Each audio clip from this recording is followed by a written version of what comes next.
The very first to welcome all of you. We are very spiritual people, and we generally start off a meal or a gathering with a Hawaiian prayer. And because generally how we start off is very indicative of how we want to finish. So starting off with good intentions, but more importantly, also recognizing that there is a much higher power than us, and that we need to be very humble and remind ourselves that there are people who have come before us and that there are people that will come after us. Those of us who have gathered here tonight, both from Hawaii and from afar, have individual experiences in helping communities find solutions. Over the next couple of days, we hope that through the sharing of our individual expertise and experience, we might collectively find a process to help the world find solutions to some of their challenging issues.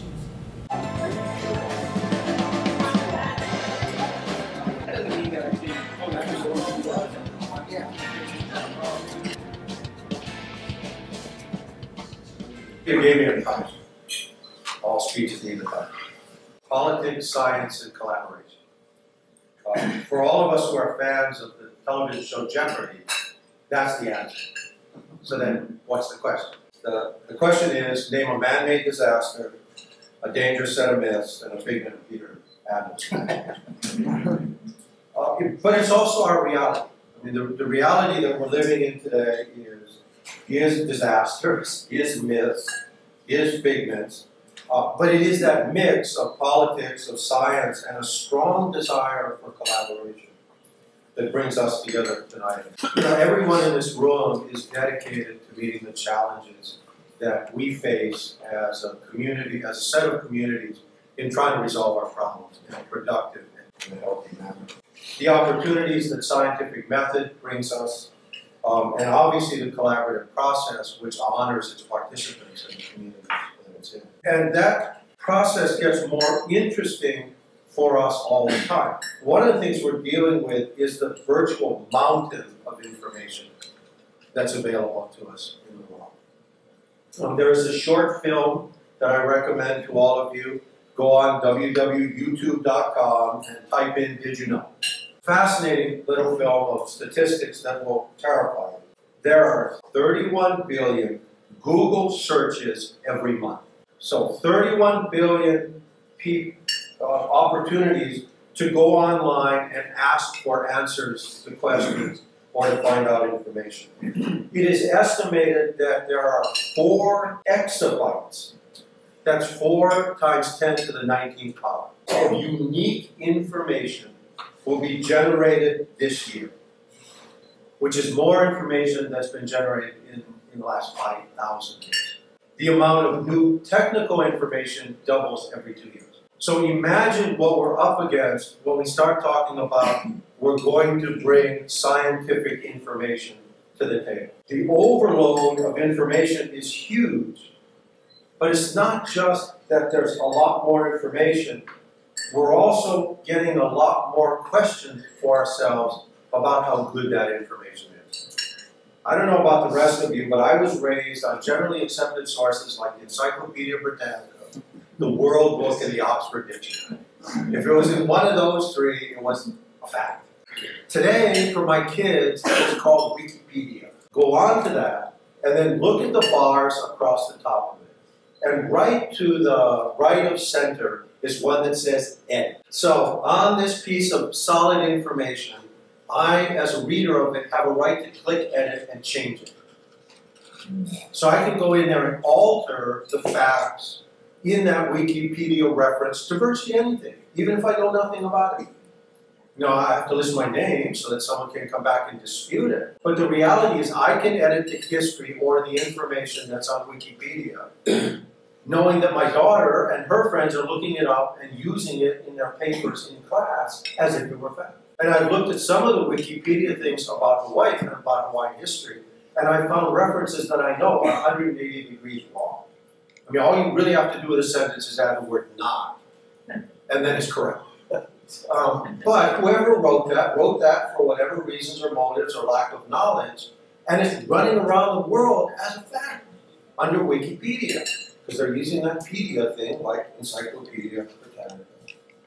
You know, but I find it kind of terrifying that I could go in and edit history. It's a bad idea. The third great challenge beyond this volume and its quality is the increasing tendency to dismiss science as a political act, or to say that science and its outcomes are dependent on which side you are. So I recently spoke to a young woman who a number of the white people here would know, and she was bemoaning the fact that her contemporaries are on one hand appalled at people who still doubt climate science. You know, how can you not believe we're in the midst of a substantial climate change authored by our actions? And then turn around and dismiss all science on an issue like GMO. Because GMOs tend to be backed by science. And yet the same people who can't understand why you don't see science in climate change are saying the science of GMO is all wrong. And that we have to avoid that to get non-GMO tainted food. In other words, science is good when it supports us, and not good. It's a tool of the ruling elite when it does not support us. And so arguably, it's not even an issue of an emotional argument. Science is being viewed more and more related to issues of power. At least I would suggest we think about it in those terms.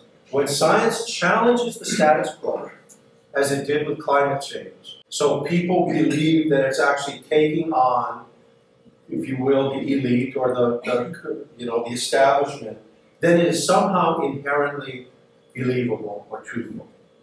When it supports the status quo, as it does with GMOs more often than not, then it's often seen as it's not true, it's actually false. We really have to look at the fact that a lot of this appears to involve power and the issues of power, and yet it's the same scientists. And if it's not the same scientists, I guarantee you it's the same universities, many of whom are in the room tonight, that are on both sides of that.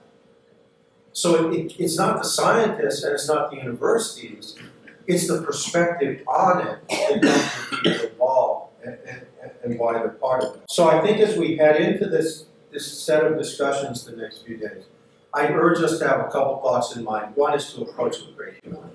You know, I think that as we look in the course of all the study of human interaction, there has never been a magic bullet.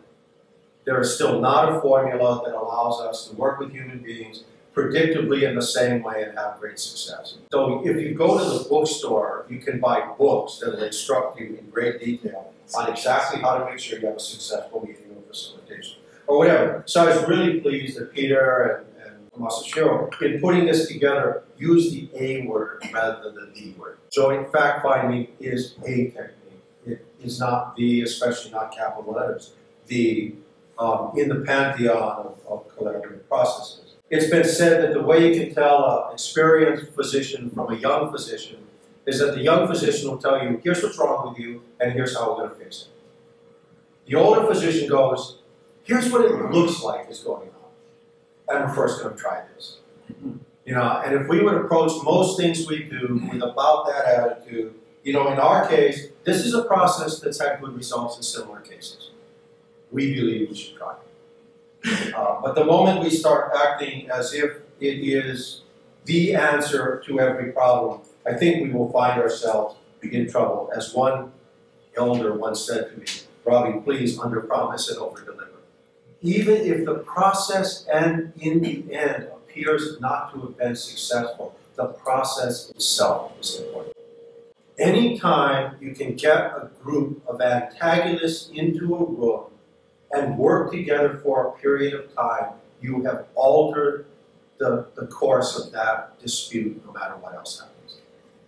If you can keep them in a room in the hands of skilled people, like we have in this room, without murder and mayhem, for a period of time, you have altered the human beings in that room. Some in little ways, some in big ways, but there is a value to our capacity to sit and talk. And we should not stake it all on whether at the end of the day joint fact-finding succeeds in the way we want it to. A part of it, I think, is important for us to see as as the importance of finding ways to take human beings out of some of the really ugly combat we watch in the public arena and find a place in which to operate. I think that one of the things that happens for us, sometimes we all want to see a better world, and we want the things we do to have the kind of results that will make us feel as if we contribute to that better world. So we have very high standards for ourselves. I bet every person in this room views success at a very high level. And that's great, and I think that's important for all of us. And we need to, at the same time, not put ourselves in a sense of, if we don't reach that, we fail. Because we need to find ways to get human beings to find ways to talk to each other, and not just to engage in some of the combat we've seen in a lot of public policy. It is so much harder to hate when you sat with someone in a room for a period of time. It is so much harder to demonize them when they become a human being to you. And I think sometimes we can use it for even more than that. Joanne Yukimura, who is a council member on the island of Kauai, is talking to Peter and I believe others about doing something with the GMO controversy. And if you watched any of the stuff on the GMO controversy on Kauai, it was ugly beyond most debates we've had in Hawaii ever. I mean, it was just ugly meetings, producing probably not very good results overall. Joanne believes there's a place for joint fact-finding, and I think she'll get the help to do it. But one of the things, when she was talking to me about it, is she wants to try to see if every side will agree to be represented by people in their 20s. So if you're anti-GMO, the 20-year-olds. If you're Monsanto, send in your 28-year-old scientist. But everybody in their 20s. Because what she wants to do is charge them with the idea that they will live together for the next 50 years. And so think about what you're doing to each other. If you turn this into the kind of combat we've seen, you will be sitting across the table and seeing each other in this community for the next 50 years. So think about that as you go through this. I don't know if she can pull it off, because us old farts tend to insist that we have to be in all the discussion. But if she is able to succeed in it, I think she will actually accomplish something pretty special. Kauai is a very small island, and what they're doing to themselves is sad for the rest of us to watch. The level of emotion and painful talk to each other is something I would hope never to have seen, but particularly not in a small town. The third thing I'd like to leave us with is the sense that to succeed in life, it's sometimes critical to have something in your head as a sense of where you're trying to go. I don't tell the story as clearly as well as he does because it's his story. One of Hawaii's great recent stories is a story of a vessel called the Hokulea. Years ago, based on drawings that they found most in the Bishop Museum and in other places, they were able to recreate the sailing canoes that most likely brought people from the Marquesas and other islands in the Pacific to Hawaii. So they built one of them. And they said to themselves, we're going to sail to Tahiti, which is where most people believe that Hawaiians came from. So they did. They sailed this vessel down to Tahiti. They were able to do it in part because they did go to the Trust Territory areas and find one of the few remaining native navigators who could use the sky and the waters to figure out where he was, and he came and trained the Hawaii. Okay, so then they tried a second voyage. The second voyage was a disaster. They left in a rainstorm. They did not have any boat following them. They were all by themselves, and they capsized in our channels, and nobody knew it. I mean, literally nobody in the islands knew, even though they were not that far away, that they were gone.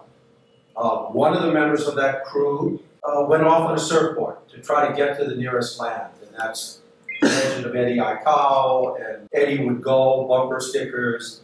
You know, Eddie was a waterman who decided he could see the shore, the lights of it, and he would take his surfboard and make it back there. He didn't, and we've never seen Eddie again. Fortunately, Aloha Airlines plane flying between the islands, somebody looking out the window actually saw this.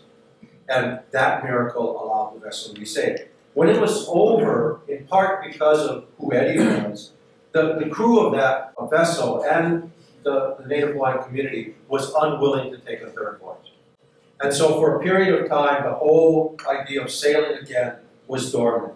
And then at one point, one of the leaders in the Hawaiian community gathered the young people together and said, "You cannot stop here." That the rebirth of Hawaiian feeling about their community and their culture had keyed heavily on this vessel. It's got to be rebuilt. So they went back and found the navigator again and brought him back after some persuading. And they went back to work on this. They rebuilt the vessel, got it all ready, thought about all the things they had done wrong. So the navigator, Nainoa Thompson, this young Hawaiian man, he is going to navigate the next voyage under the tutelage of Maupiolo, this man from the Micronesia area. So after they'd been training for a while, Mao would take Nainoa to a place called the Na'i Lookout. That is, if you go around the island ever, it's past Tanama Bay, and it's out towards the Sandy Beach area, and you can see they have these things up on the street that are King Kamehameha, and they tell you where historic places are. If you're driving down the road, it says Lanai Lookout. If you stop on a good day, you can see the island of Lanai. That's why it's called the Lanai Lookout. He would take him there, took him there and said, "Okay, Nainoa, can you see Tahiti?" And Nainoa said, "On a good day, I can see Lanai." "No, I can't see Tahiti." I said, "Okay." And so he took him back there a number of times, and he kept saying, "Can you see Tahiti?" And over again, Nainoa would say no. Then one day, when they went there, Nainoa said, "I was so frustrated." I said, "Mom, I can't see Tahiti. It's thousands of miles away, but I can see it in my mind." At which point, Mao looked at him and said, "Okay, now we go."